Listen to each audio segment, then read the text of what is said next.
Hello सखो सखियो, welcome back to my channel. तो दोस्तों, आज मैं आपको कहानी बताने जा रही हूँ तुलसी विवाह की, जो कि मेरे घर में हो रहा है। तो होता यूँ है, ये कहानी शुरू होती है बैकुंठ से। बैकुंठ में एक गोपी रहती है जो कि कृष्ण जी को बहुत प्रेम करती है और राधा जी से जल रही होती है। आपको पता होगा क्यों।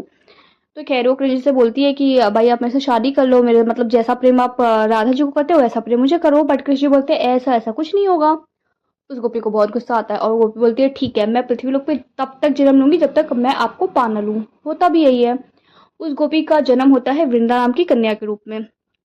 तो जो वृंदा रहती है बचपन से बहुत सुंदर, बहुत प्यारी, बहुत सुशील और बहुत ज़्यादा भगवान भक्त के उसमें रहती है। तो नारद जी को पता चल जाता है अच्छा ये वही गोपी है। उसी वक्त एक जरासन नाम का राक्षस रहता है जो कि बहुत पावरफुल रहता है।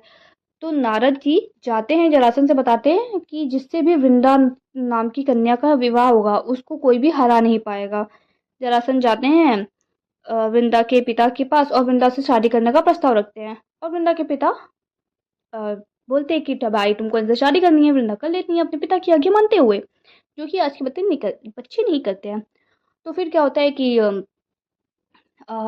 मतलब जरासन युद्ध के लिए जाते हैं और वृंदा पूजा के लिए बैठती हैं। तो जब भी वृंदा मतलब जरासन युद्ध के लिए जाते हैं और वृंदा जो पूजा के लिए बैठती है, अगर जो भी उनको पूजा में से हटा दिया या जो भी उनके पतिव्रता में थोड़ा सा भी खलबल खलबल आ दिया तो जरासन उसी वक्त खत्म हो जाएगा। तो खैर जरासन जाता है और देवी देवताओं पे युद्ध करने के लिए करता है। तो देवी देवता सारे परेशान रहते हैं और जाते हैं किसके पास, हाँ आप सही सोच रहे हैं, जाते हैं हमारे हीरो के पास, यानी कन्हैया के पास, सॉरी विष्णु भगवान जी के पास।